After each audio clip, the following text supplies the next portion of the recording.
Bonjour à toutes et tous et bienvenue pour cette première formation numérique organisée dans le cadre de la campagne présidentielle autour de l'idée centrale du programme proposé par Jean-Luc Mélenchon, celle de convoquer une assemblée constituante. Je vais vous en dire quelques mots aujourd'hui puisque je suis en charge du livret constituante de la France insoumise et que ces questions me passionnent depuis un certain temps.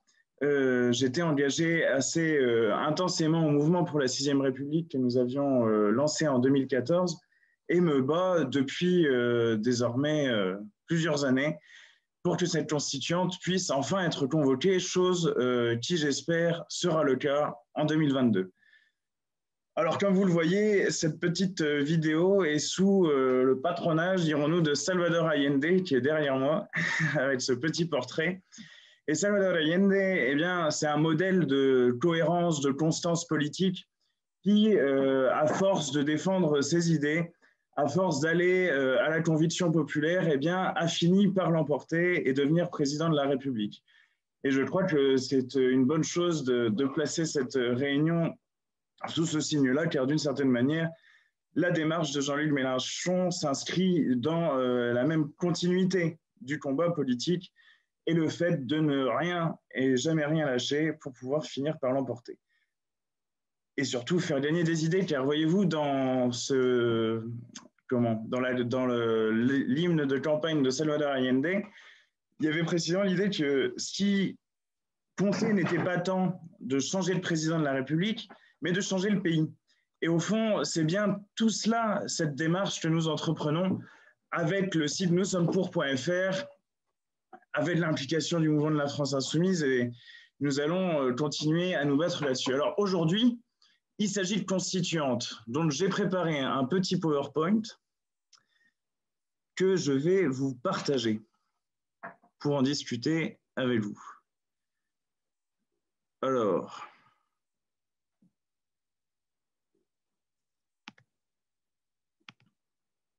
j'y arrive.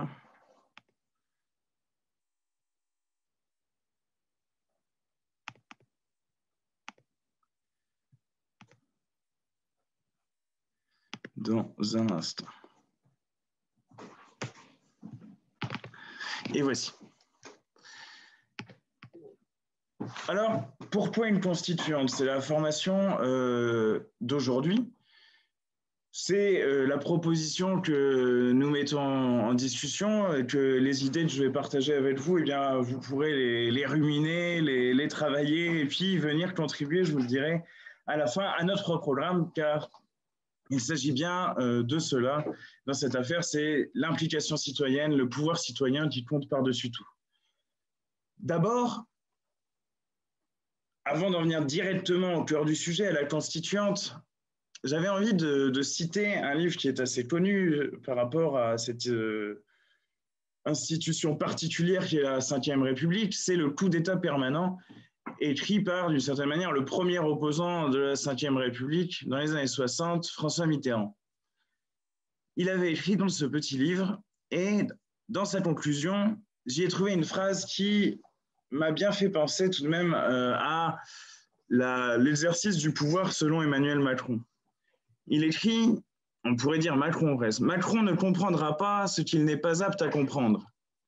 Que le pouvoir d'un seul, même consacré pour un temps par le consentement général, pendant une élection par exemple, insulte le peuple des citoyens. Que l'abus ne réside pas dans l'usage qu'il fait de son pouvoir, encore que dans le cas de Macron, mais ne réside pas dans l'usage qu'il fait de son pouvoir, mais dans la nature même de ce pouvoir. Et c'est bien le sujet avec la Ve République, c'est que ce pouvoir vertical, concentré dans la personne du président de la République, est une insulte permanente au peuple des citoyens, puisqu'il nie, et nous le voyons bien en ce moment avec l'épidémie, il nie leur statut de sujet, il nie le fait que nous sommes des êtres autonomes et des gens qui participent à la décision du fait même que nous sommes en démocratie et en République. La Ve République n'est, dans son fond, absolument pas démocratique, et c'est ce que disait déjà François Mitterrand. Mais pourquoi parlait-il donc de coup d'État? Car le mot est fort. Eh bien, il s'agit de revenir sur les événements très rapidement de mai 1958 qui ont vu la fin de la 4e République et le début de la 5e République.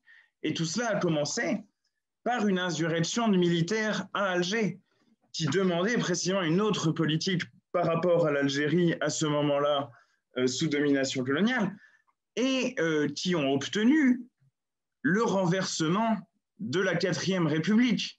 Donc il y avait là quelque chose comme un goût de coup d'État, même si, comme je vous l'ai mis avec cette petite image, la Constitution, la nouvelle Constitution a été approuvée par référendum en septembre. Mais si vous voulez, un changement de régime qui s'opère en 3-4 mois suite à une intervention politique des militaires, eh bien, effectivement, ça se rapproche d'un coup d'État. Mais l'argument plus fondamental sur le fait qu'il soit permanent est lié au pouvoir considérable qu'il attribue au président de la République. Et c'est pour cela que, rentrons tout de suite dans le cœur du sujet, ce qui pose problème et ce qui amène nécessairement l'idée d'une constituante, eh bien, c'est la Ve République, dans ce qu'elle pose d'empêchement à l'exercice réel de la souveraineté populaire, de la souveraineté du peuple.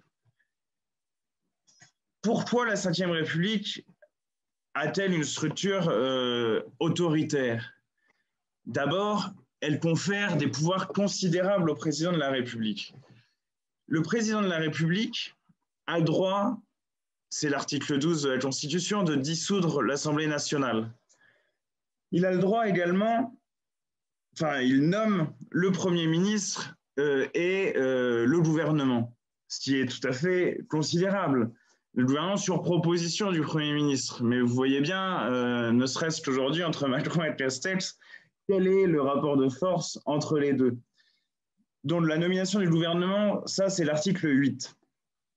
Et il peut, ça c'est quelque chose dans la pratique des institutions de la Ve République qui est presque constant ces dernières années, il peut effacer complètement le Premier ministre qui lui est censé gouverner, il détermine selon la Constitution et conduit la politique de la nation. Le Premier ministre, on ne s'en rend pas compte, mais imaginez Castex, Jean-Marc Ayrault, François Fillon, tous ces gens n'ont rien conduit du tout. Or, la Constitution, le texte de la Constitution dit que c'est le Premier ministre qui conduit la politique de la nation. En vérité, et on le voit bien avec Emmanuel Macron, c'est Macron qui choisit, c'est Macron qui décide, c'est Macron qui gouverne au quotidien. Et donc, non seulement le texte de la Constitution donne au président des pouvoirs considérables, mais la pratique des institutions lui en donne encore plus, encore davantage, toujours en plus grand nombre. Il y a également l'article 16 de la Constitution qui permet au président de se saisir des pouvoirs exceptionnels en cas de crise. Mais on peut presque considérer, sans exagérer, qu'étant donné le fonctionnement courant de nos institutions, des pouvoirs d'exception au sens où ils sont immenses sont conférés de façon permanente au président de la République. Et il est bien entendu dans le pays que tout le monde considère que le véritable gouvernant, et presque le seul, c'est Emmanuel Macron. Les mouvements des Gilets jaunes, les mouvements contre les retraites ne demandent pas des comptes au Premier ministre. Ils ne crient pas Édouard Philippe démission, Jean Castex démission. Ils demandent des comptes là où ils savent que l'autorité se trouve. Et cela parce que donc le président a des pouvoirs énormes qui lui sont conférés par la Constitution de la Ve République et par la pratique, surtout, que les derniers présidents en ont fait. Le paroxysme de cette pratique, permise par le texte, encore une fois, mais le paroxysme de cette pratique, c'est le Conseil de défense. C'est l'usage du Conseil de défense de façon immodérée par Emmanuel Macron pour gérer l'épidémie, c'est-à-dire un conseil protégé par le secret défense où nul ne sait bien ce qui se passe et où, par contre, nous savons que les décisions véritables quant à notre quotidien se prennent là où elles devraient être discutées au Parlement et éventuellement en Conseil des ministres. Mais non, tout semble se passer dans cette boîte noire du Conseil de défense. Et donc, vous savez, quand il y a une crise comme ça, quand il y a des moments importants, c'est souvent là qu'on voit aussi la vérité des régimes politiques. Ils se dévoilent. eh bien, en ce moment, la structure autoritaire de la Ve République se donne à voir considérablement. Mais non seulement, et c'est un point important, le président de la République a énormément de pouvoir, mais en plus, il est irresponsable politiquement. Il n'a de compte à rendre à personne. Et de fait, cela s'est vu de façon éclatante pendant ce mandat avec l'affaire Benalla. Je ne vous refais pas le compte de l'affaire Benalla, mais tout le monde a bien vu qu'il s'agissait là d'une affaire de barbouze assez, d'ailleurs, courante sous la Ve République autour du président de la République.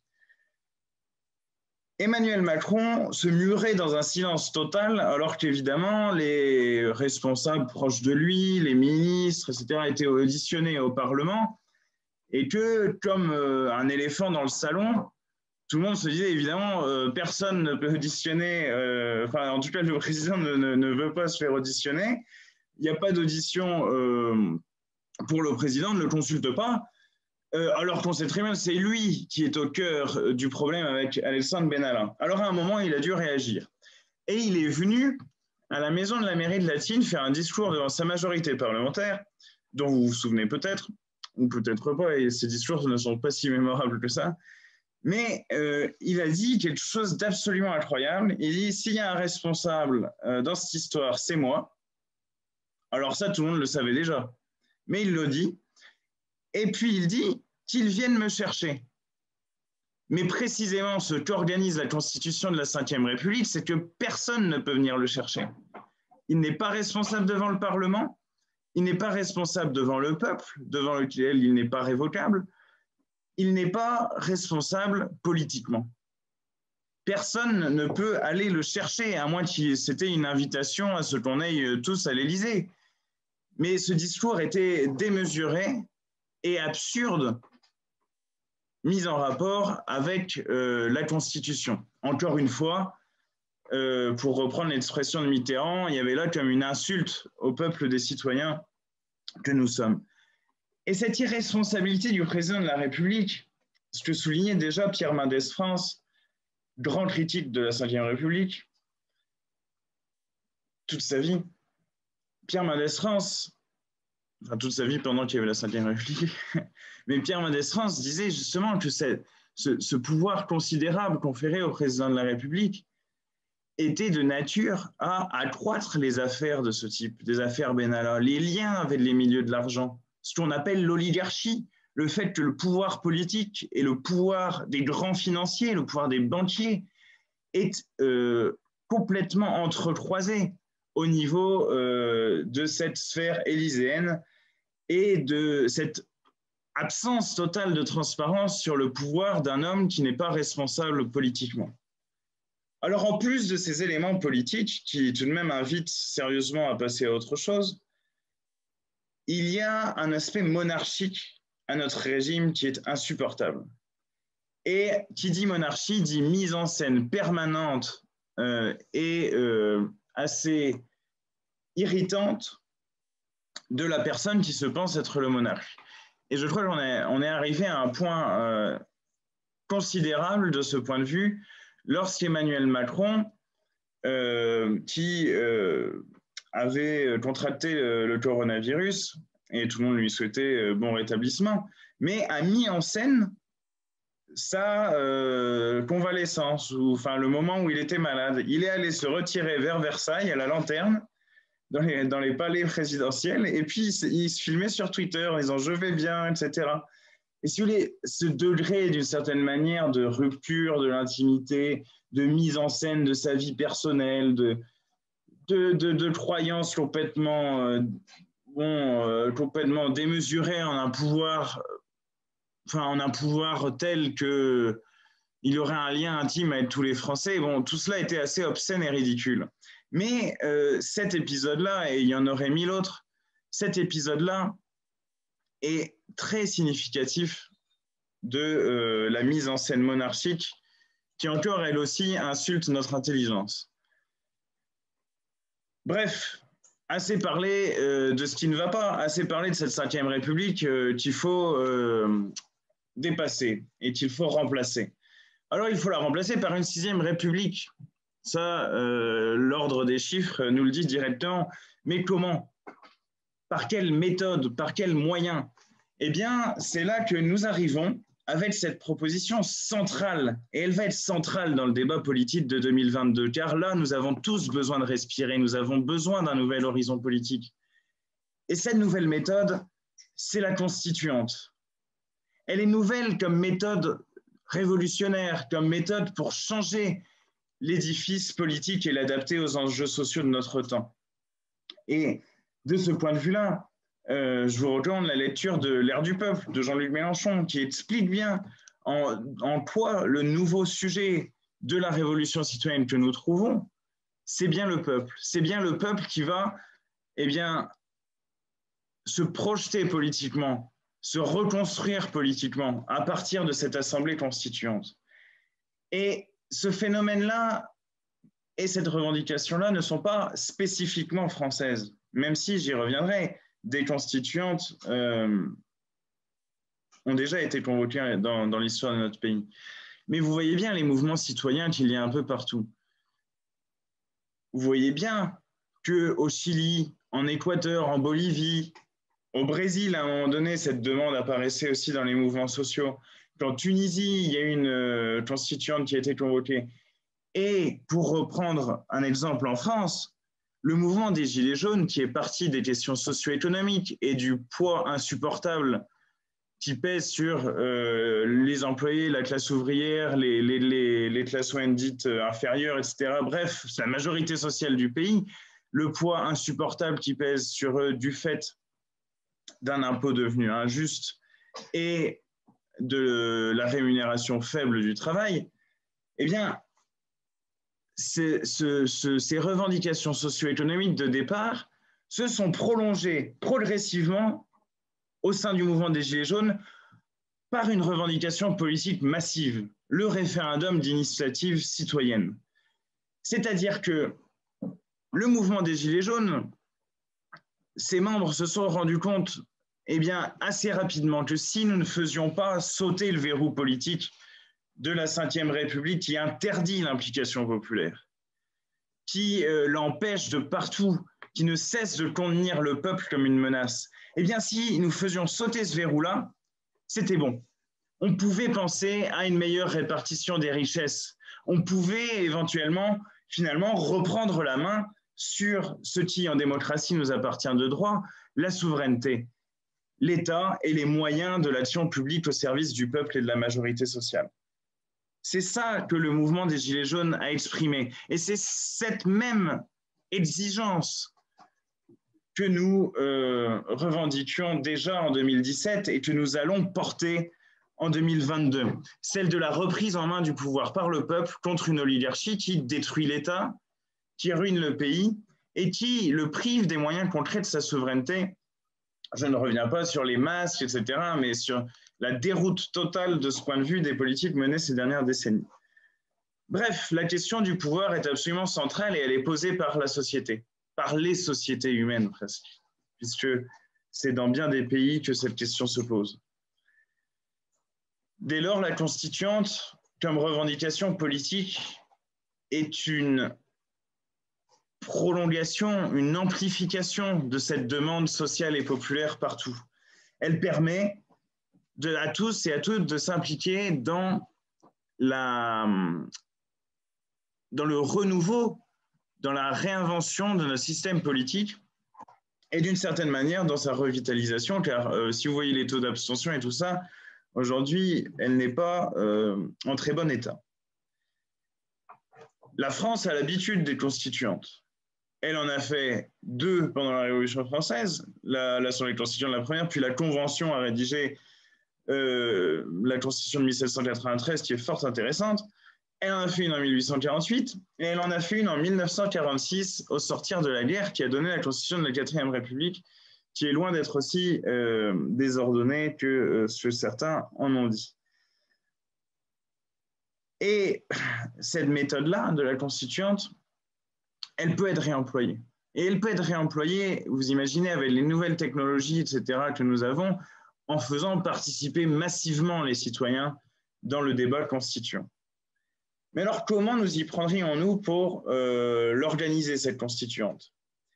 Eh bien, il y a un article dans la Constitution de la Ve République qui est par ailleurs assez difficilement réformable, mais il y a un article qui, de ce point de vue, est particulièrement utile pour réouvrir les fenêtres démocratiques dans notre pays. C'est l'article 11.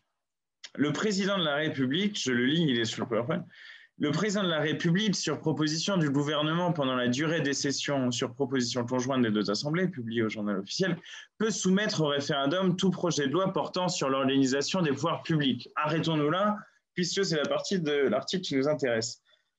Le président de la République peut, sur proposition du Premier ministre, convoquer un référendum pour demander aux Français s'ils sont favorables ou non à une assemblée constituante.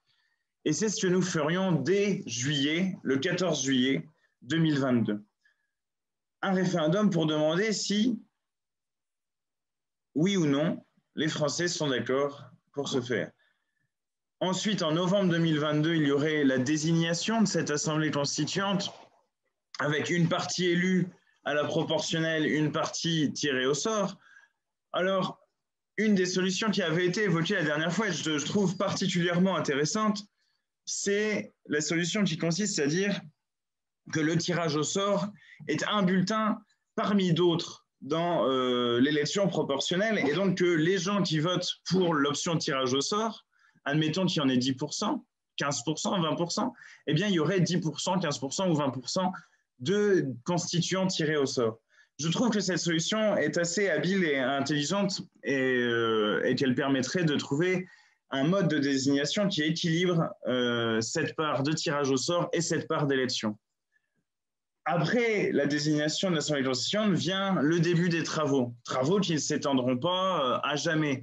Ce pourquoi, dès fin 2024, un référendum sera convoqué pour l'approbation ou non de la nouvelle constitution, après quoi le nouveau régime, la Sixième République, sera appliqué.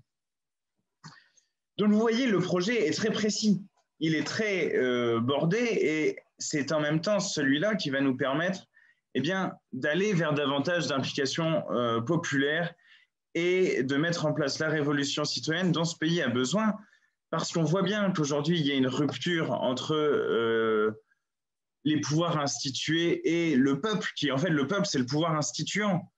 C'est le souverain, c'est lui qui peut remettre en mouvement la vie politique de ce pays. Nous allons le faire l'année prochaine. Nous allons le faire parce que la question centrale de notre temps, si on veut vraiment parvenir à résoudre le problème des inégalités sociales, de l'inégale répartition des richesses, du pouvoir démesuré du capital et des financiers, de la destruction massive de nos milieux de vie par ce système qui déraille complètement. Si nous voulons réellement nous saisir du problème, il faut que le peuple et la majorité sociale se réapproprient le pouvoir. Et c'est bien le fond de l'affaire avec la constituante, la réappropriation du pouvoir. Cette réappropriation du pouvoir, elle apportera une distribution nouvelle des richesses et du pouvoir. Car aujourd'hui, il est très concentré dans les mains du président de la République, dans les mains d'une élite financière et dans les mains de ceux qui, au fond, n'ont plus aucun intérêt à défendre l'intérêt général et l'intérêt de la majorité sociale. Nous, au contraire, sommes de ce camp-là, bien entendu, et croyons que la majorité sociale du pays, précisément, au moment où la Constituante serait appelée à redessiner un nouvel horizon pour le peuple français, permettrait de le faire et de l'imaginer collectivement. Mais alors, pourquoi cette méthode? Alors, j'ai presque raconté déjà cette histoire, mais pourquoi cette méthode et pas une autre? Parce qu'il y a d'autres gens qui sont pour une Sixième République. Par exemple, Arnaud Montebourg dit moi, oui, Sixième République, mais il dit on ferait la Sixième République autour du président de la République. Mais on lui dit non, on ne peut pas faire la Sixième République comme la Cinquième République a été faite. La Cinquième République, c'est De Gaulle, quelques amis à lui, dans une pièce, et hop, on décide du destin du peuple français pour 60 ans. Non, on n'est pas d'accord avec ça. On ne peut pas se dire, on va passer une 6e République pour que le pays soit plus démocratique, et dire, bah, par contre, on va la faire au départ comme le général de Gaulle et Michel Debré, et puis se dire, ah ouais, on est les plus intelligents, on va trouver les bonnes solutions, etc. Ce n'est pas ça qu'il faut.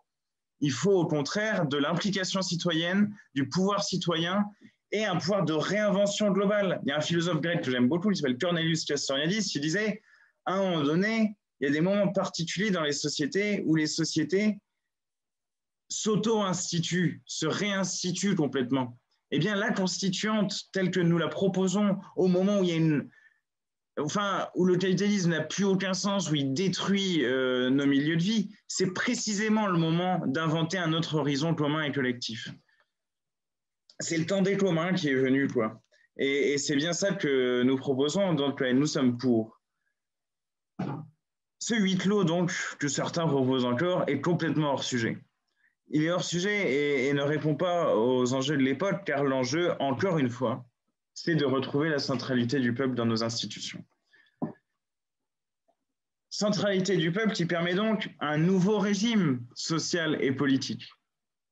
Un nouveau régime pour que les décisions correspondent aux intérêts de la majorité, à l'intérêt général, et à l'intérêt général au long terme. C'est pourquoi nous envisageons qu'il y ait une assemblée du long terme dans cette 6e République, qui soit consacrée à faire l'expertise des sujets scientifiques, qui notamment, mais pas uniquement, mais notamment sur les questions écologiques, sont extrêmement centraux pour comprendre ce qui se passe et dans quelle dynamique nous sommes embarqués. Donc, par exemple, l'Assemblée du long terme, mais également le droit d'intervention citoyenne, le référendum d'initiative citoyenne dans sa dimension révocatoire. On peut virer les élus s'ils ne font pas bien leur boulot à mi-mandat. Dans la dimension proposition de loi, les citoyens, à partir d'un certain seuil, pourraient proposer une proposition de loi, ou dans sa dimension de révision constitutionnelle, avec un seuil un peu plus élevé. Tout ça pourrait appartenir au périmètre d'une nouvelle 6e République, où les citoyens auraient un pouvoir d'intervention réel et massif. Un nouveau régime social, c'est aussi parce que nous l'avons vu ces dernières années, bien des fois, lorsque des mesures sociales ou écologiques d'évidence sont mises en avant, elles peuvent être retoquées au nom de la liberté d'entreprendre, du caractère absolu du droit de propriété. Eh bien, si dans cette nouvelle constitution, le droit de propriété, comme nous le proposons, n'était plus défini comme un droit absolu, mais comme un droit d'usage, c'est-à-dire on a le droit d'user de sa propriété, de faire usage de sa propriété, mais sans abuser des conditions générales qui permettent à la société de continuer et aux êtres humains, aux êtres humains de se projeter sur le moyen et le long terme. Eh bien, ce changement constitutionnel serait un changement majeur qui permettrait à la loi et à la jurisprudence d'évoluer dans le bon sens, c'est-à-dire celui d'une société plus juste, plus égalitaire, afin de permettre au changement climatique d'être atténué ou à nos sociétés, en tous les cas, de s'y préparer mieux et dans de meilleures conditions que celles aujourd'hui données par un pouvoir quasiment exclusivement réservé aux plus riches. L'enjeu est donc considérable. Il est d'autant plus considérable que la France a une histoire. La France, je l'ai dit, a déjà dessiné des constitutions, par cette méthode constituante. Mais elle a aussi, la France, écrit la Déclaration des droits de l'homme et du citoyen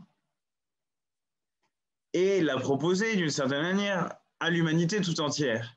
Eh bien, aujourd'hui que l'humanité fait face à l'épuisement du capitalisme et finalement à sa déroute dans les faits, la France peut proposer une nouvelle déclaration des droits. Et c'est bien dans ce sens-là que la constituante pourrait travailler. Imaginez-vous, en 2023, en 2024, une nouvelle déclaration universelle des droits de l'homme, du citoyen, et peut-être, pourquoi pas, des milieux de vie qui nous entourent, une nouvelle déclaration des droits pourrait être adoptée. C'est un horizon puissant, symbolique, mais également pratique, car il changerait énormément de choses en termes de configuration de pouvoir, et que nous proposons avec cette constituante.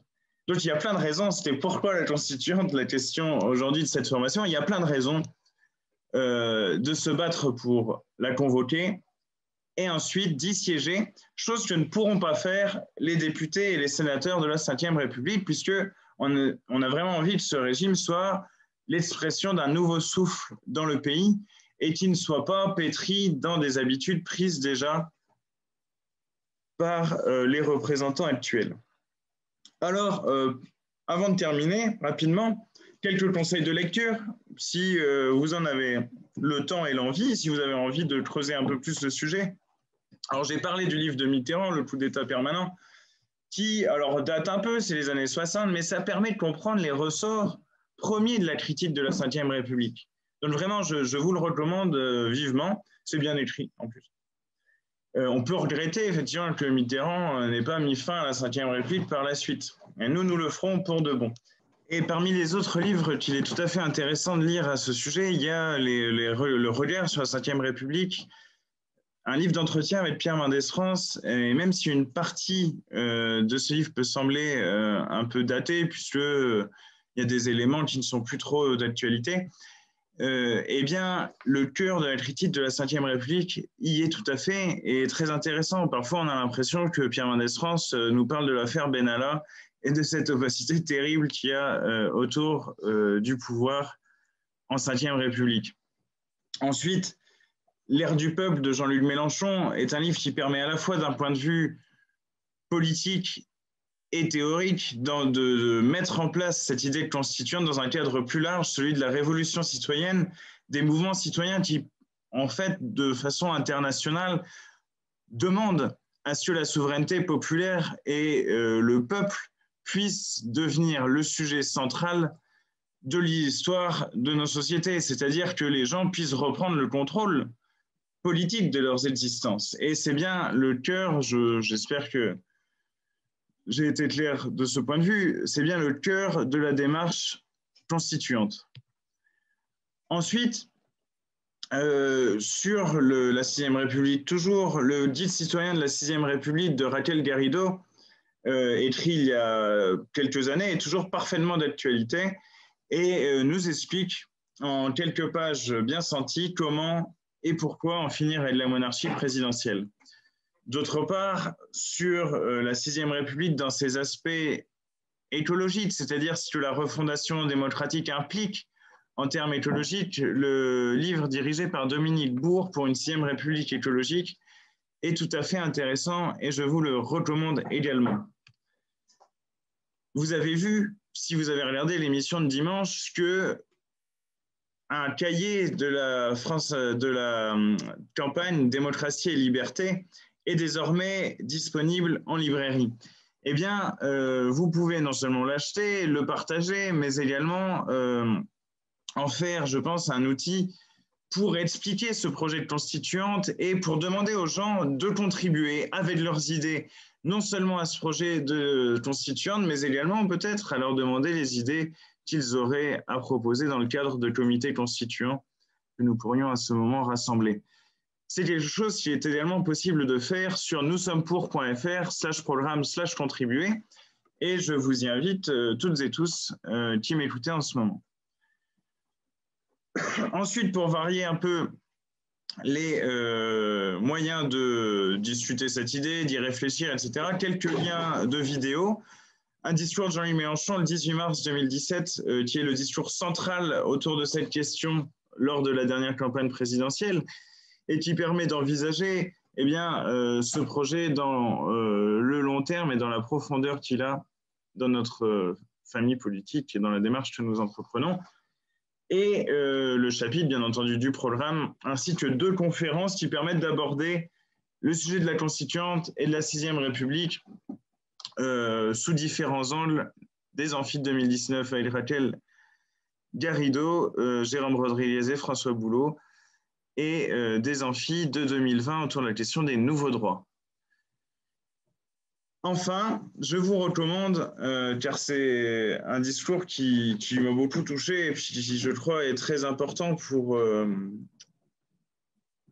disons, pour ce que nous essayons de construire et pour l'espoir que nous incarnons, c'est le dernier discours de Salvador Allende, puisque je commençais la réunion avec lui, discours dans lequel il dit « L'histoire est nôtre, ce sont les peuples qui la font », alors même qu'il subit un coup d'État atroce de la part de Pinochet, soutenu par les États-Unis et la dictature brésilienne. Mais ce mot d'ordre, l'histoire est nôtre, ce sont les peuples qui la font, eh bien, la lumière possible au bout du tunnel, c'est-à-dire le fait qu'il est toujours possible d'imaginer et de construire les conditions concrètes pour que la souveraineté du peuple lui revienne réellement.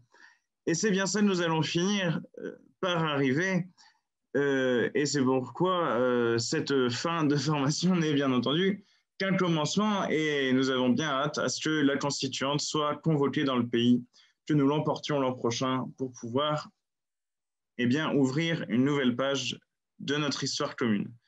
Bien, je vous souhaite une très belle semaine et puis à bientôt pour d'autres formations.